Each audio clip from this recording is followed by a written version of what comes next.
da mobilidade ativa, ou seja, do caminhar e do andar de bicicleta, do transporte público em si, que aí envolve tanto o sistema de ônibus quanto de metrô, e toda a lógica do desenho da cidade pensada para essa circulação. Então, a gente chega com essa missão, assume a presidência da Comissão de Transporte e Mobilidade Urbana e, a partir daí, o que a gente fazia fora da casa, num processo fiscalizatório, aqui a gente tem uma possibilidade maior, porque a gente tem condição de acessar os instrumentos necessários para fazer a fiscalização.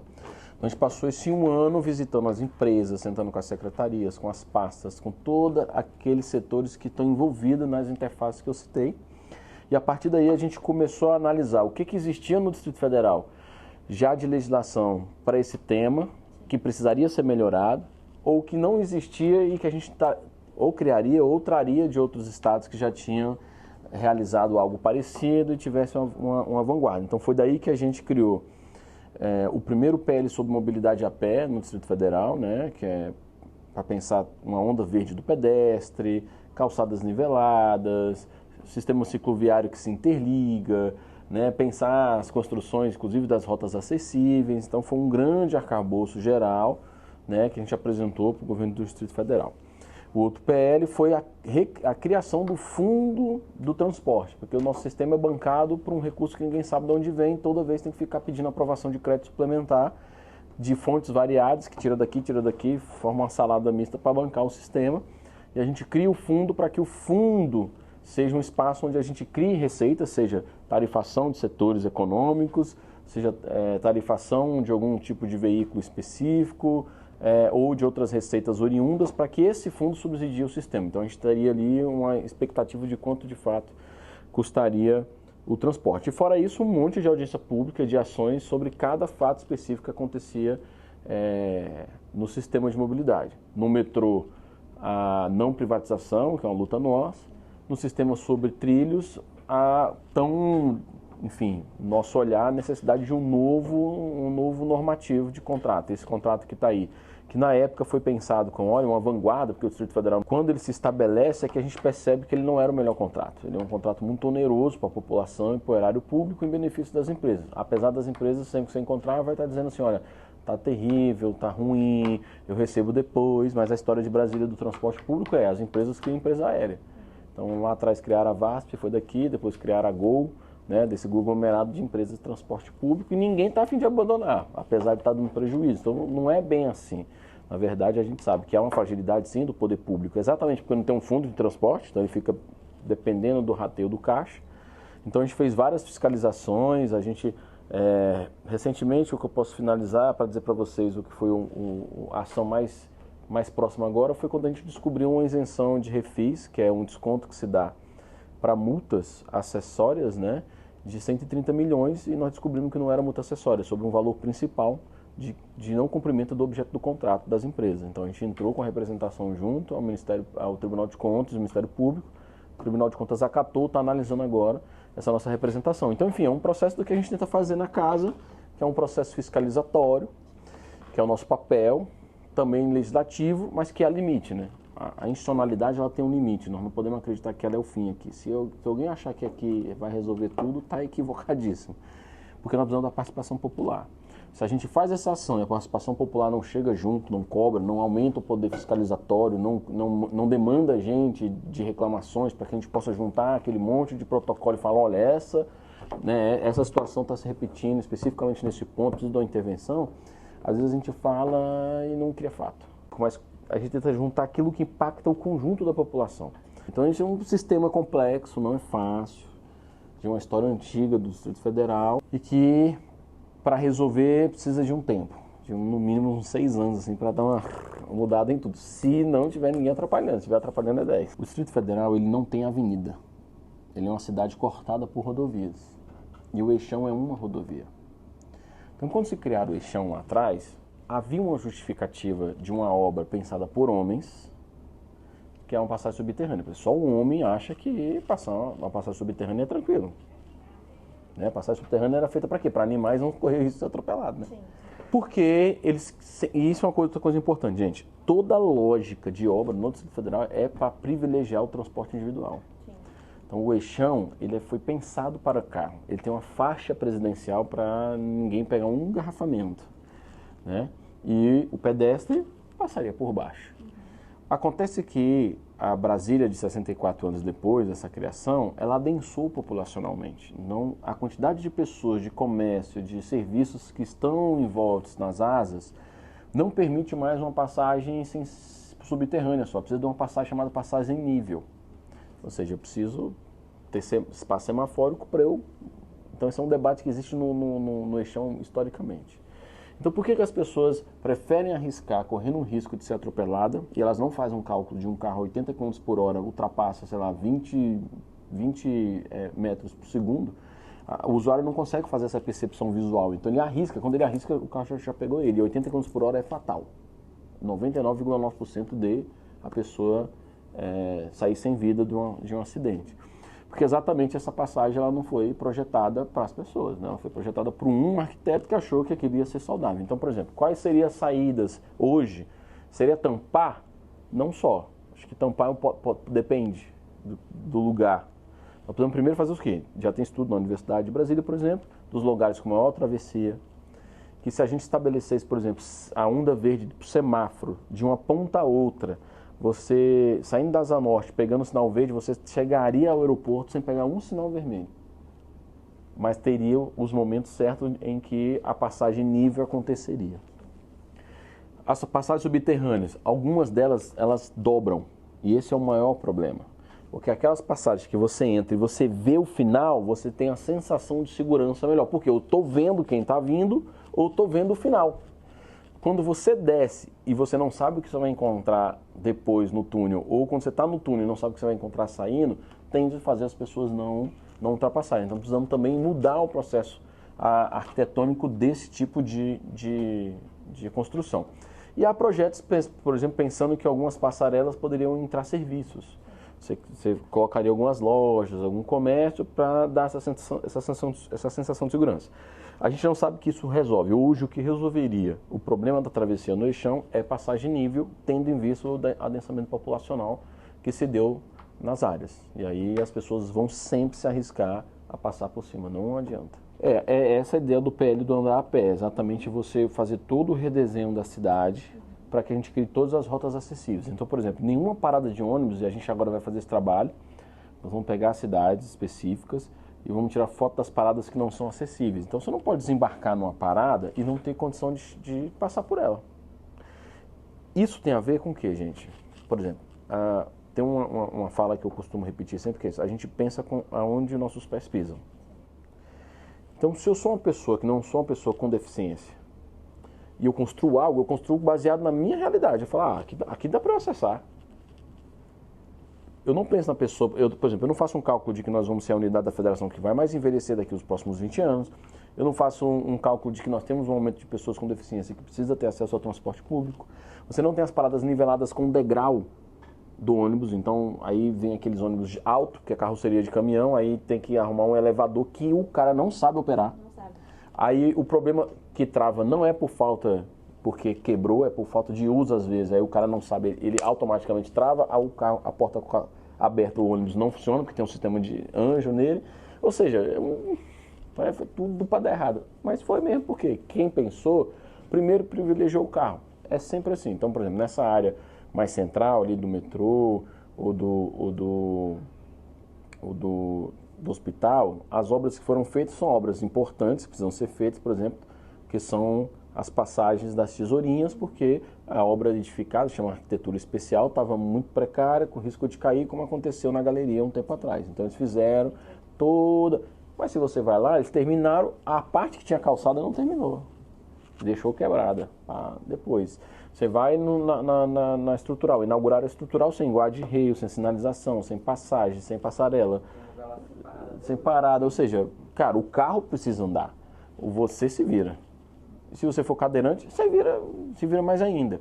Por quê? Porque às vezes essas minorias representativas não têm ou não encontram espaço para poder se expressar e conseguir ter a voz. Então, assim, isso é muito simbólico, gente, porque se eles não reclamam, ninguém reclama, para quem pensa por Estado, tá tudo certo. Ele está se virando, vamos com o tempo a gente resolve isso. A gente vai fazer agora a vistoria no complexo ali do leste, ali do viaduto novo que inauguraram em Itapuã e Paranoá. Cara, não fizeram mais uma vez a parte de calçada, de ciclovia, de parada de ônibus.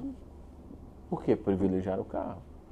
Então, quando você pega lá a obra do viaduto de Sobradinho, antes de inaugurar, nós falamos para o governo, falou, essa obra está mal feita, essa obra não tem a alça de acesso. Essa obra não faz sentido, não vai resolver o engarrafamento da saída de Sobradinho e da Nova Colina. Mas os engenheiros olham para nós e falam, você não é engenheiro. Eu sou engenheiro. Arrogância. Brasília, ela para fora do desenho original, para fora da asa, nós não estabelecemos uma métrica e um padrão de processo arquitetônico mesmo, olha, só pode prédio até tal altura, até tem, mas cada um é de um jeito. Você tem que ter X metros da sua calçada, mas o cara vai lá, invade, tira a calçada da pessoa, não tem fiscalização. E aí quando você vai resolver o problema, é toda a quadra, não é só uma rua. E aí você não tem como resolver, porque está estabelecido. Na Ceilândia é assim, né, em algumas cidades é assim, enfim. Isso tudo é ausência de um processo fiscalizatório e um processo de controle de cidade, né? Então, agora com as verticalizações, eles conseguem ter mais controle disso. Chega no Itapuã, no Paranoá Parque, é assim os prédios, não tem como aumentar a linha do prédio mais, né? Mas ainda assim não pensa na mobilidade urbana. Então isso tudo, gente, é de uma cidade que é nova do ponto de vista de outras cidades com 400, 500 anos no Brasil, mas que já envelheceu muito rápido, né? Então todos os problemas de uma cidade, que nós somos a terceira maior cidade do país, com uma das maiores frotas de automóveis, que são 2 milhões de automóveis. Então assim, vai ter muito problema. E assim, o nosso diagnóstico é piorar. Então se vocês acham que está ruim, por que vai piorar? Porque quando eu coloco um viaduto na região de Jardim Botânico e São Sebastião, e a pessoa de São Sebastião, para poder chegar no plano piloto, ela demora muito porque ela está dentro do ônibus, e ela olha para o carro e o carro está andando, o sonho dela é, cara, eu vou comprar um carro. Todo dia. Eu vou comprar um carro. Não importa onde eu vou estacionar, não importa se isso vai me gerar IPVA, multa, aluguel de vaga de garagem, porque se eu não estiver no meu lugar, batida, manutenção, não olho isso. Eu olho o seguinte, a prestação cabe no meu bolso, ou eu tenho um dinheiro sobrando para comprar um carro e eu vou pegar um carro. Mesmo que a gasolina eu gaste um pouco mais de gasolina, a sensação de poder, de estar no conforto e de ter controle do seu destino, faz as pessoas migrarem para o transporte individual.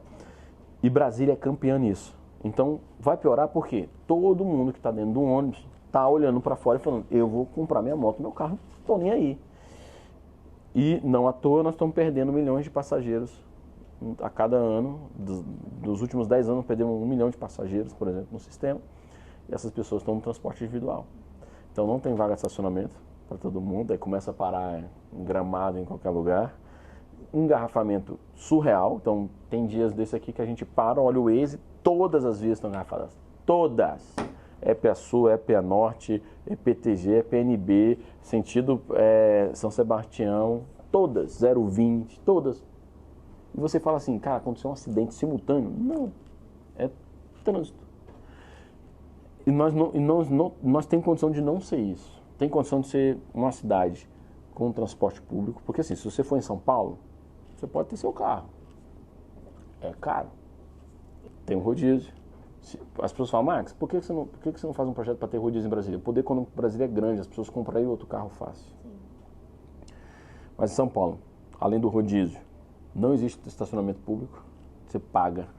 Estacionamento público lá é de 10 da noite às 6 da manhã, você pode parar nos lugares sem cobrar. 6h10, se você estiver lá, você vai começar a cobrar a sua hora naquela vaga. Então, ter carro custa. Então, o estacionamento lá, um monte de prédio vira prédio garagem e tal.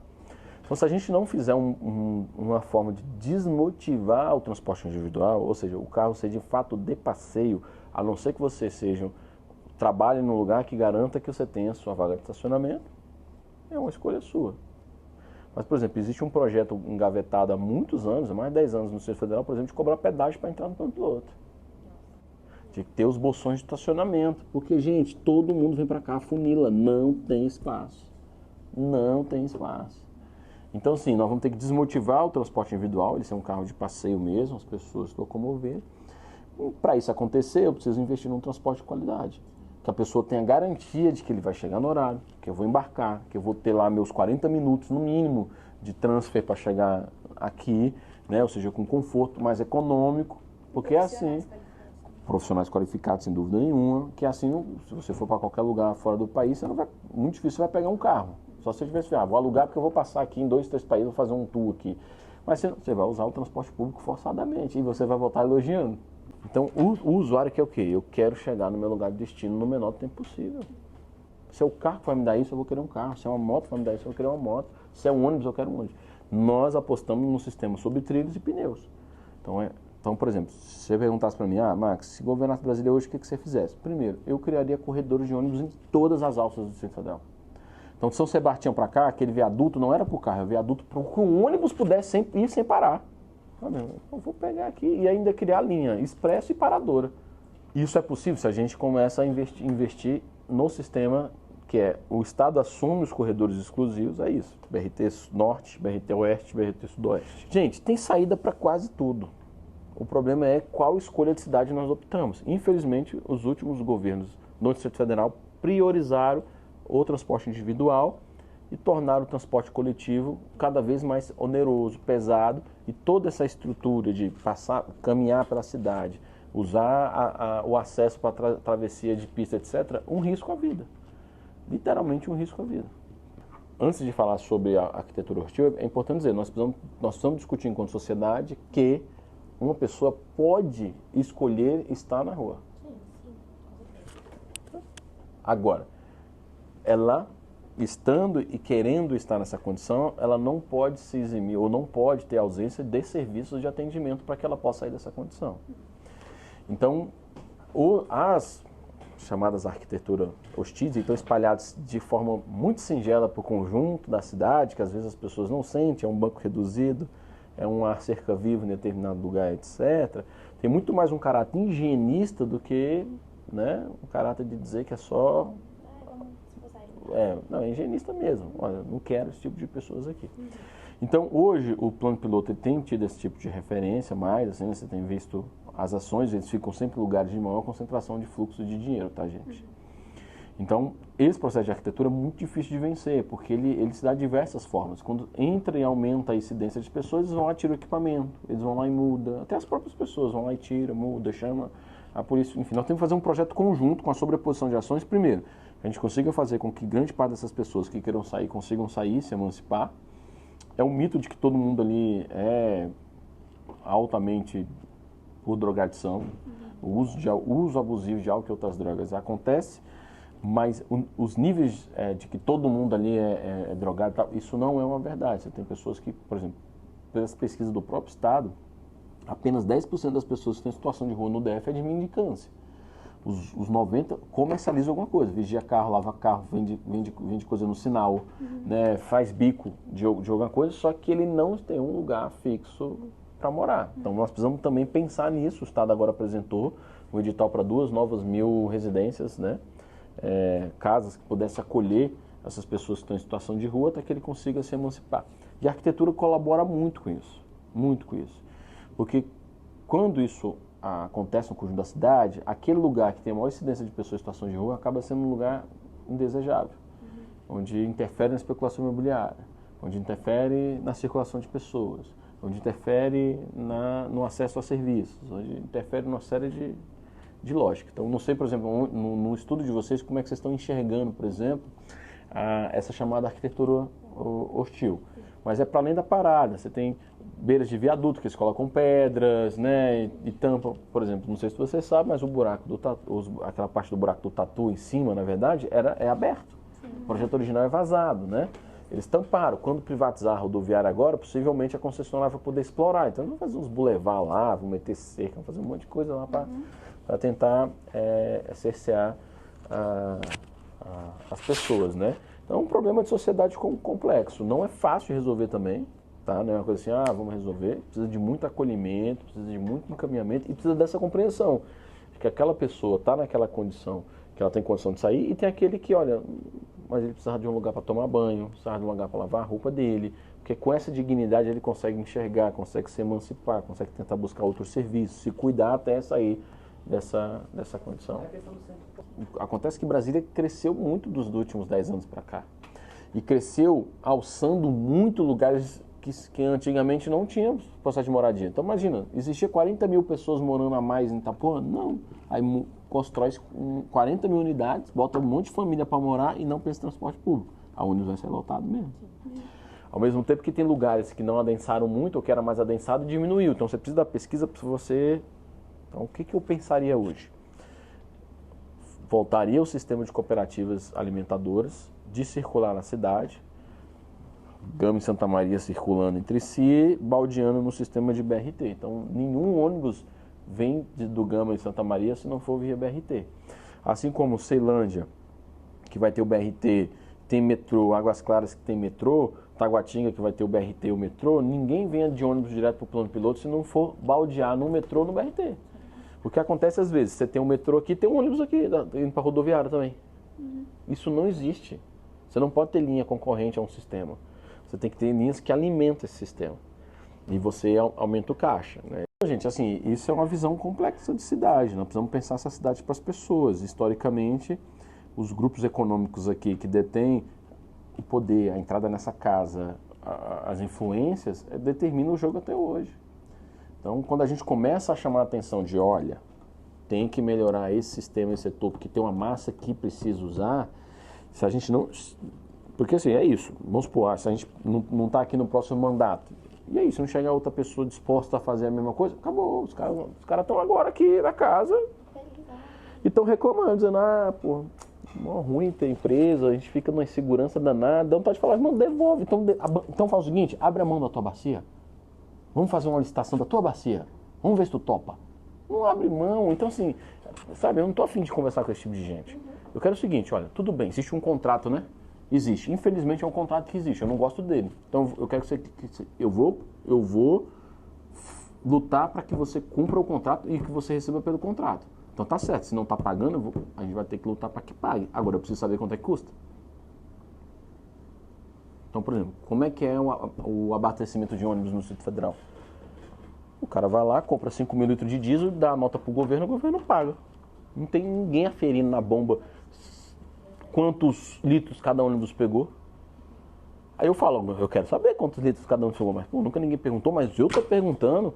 Que a fiscalização não é feita da forma Zero, correta, né? zero. Não tem ninguém que tem interesse em fiscalizar o sistema. Se você quer, é um chato da história, porque ele vai querer, né? E aí, tanto que é um dos PL que está sendo construído aí, de criar para o controle do equilíbrio econômico financeiro do sistema, o controle. Nós queremos que o Estado tenha acesso à bomba. Você vai comprar os litros, a gente vai ter que ter lá aquele o odômetro lá contabilizando quantos litros entraram e eu quero contabilizar quantos litros saíram. Porque senão, imagina meu Deus, eu comprei 5 mil litros de diesel e Arla. Aí eu sou dono de uma empresa de ônibus, mas eu tenho uma frota de caminhão. Encosta lá e abastece aí esses caminhão tudo aí, moço. Não tem ninguém olhando esse negócio. Não estou dizendo que fazem isso, mas também não estou dizendo que não fazem. Cadê o controle? Tem que ter o controle, é a mesma coisa. Fiz a manutenção do ônibus. Qual foi a peça que foi trocada? Essa jogada de ônibus de ombro aí é que todo mundo faz. Cadê? Pois eu quero a peça que foi trocada. Se foi trocada eu estou pagando, eu quero um relato, eu quero um histórico do ônibus. Né? Então a gente está pensando, estudando várias formas também de fazer com que o processo de reclamação do transporte seja mais rápido. Então quando uma pessoa me manda uma mensagem, poxa Max, o ônibus quebrou, o ônibus não passou, o motorista não parou, as pessoas não sabem onde reclamam. Estamos querendo criar um sisteminha que foi criado em outro estado aqui, que é um QR Codezinho, que a pessoa vai tirar a foto, vai direto para um lugar, ela vai mandar os dados e a foto do problema. Não sabemos se... Lá, acho que é em BH, é via WhatsApp. Automaticamente a central, tanto a nossa comissão quanto a CEMOB, recebe a reclamação. E aí, cara, tá ali, ó, o usuário tá falando que aquele ônibus com aquele número, mandando a foto, tá com a porta quebrada. Então aquele ônibus precisa urgente ser trocado, né? Porque às vezes aí a pessoa fica naquela, pô, que droga, ou então peguei o ônibus quebrado, vou segurando a porta aqui, né? Para eu não cair junto com a porta. Gente, não é para funcionar assim. Não é para funcionar assim. Não é. Toda vez que vocês pegarem um ônibus, saibam, vocês estão pagando caro por um serviço que está sendo prestado. O papel daquela empresa é prestar um serviço de qualidade. Nada além disso. Deu problema, tá sujo, quebrou, é um direito reclamar e notificar. A empresa precisa estar Porque se todos nós reclamarmos juntos, essa empresa vai começar, ou ela precisa entender que ela precisa estar na linha, porque senão, né, aumenta ali, a gente vai cobrando da secretaria para que multe ela, né?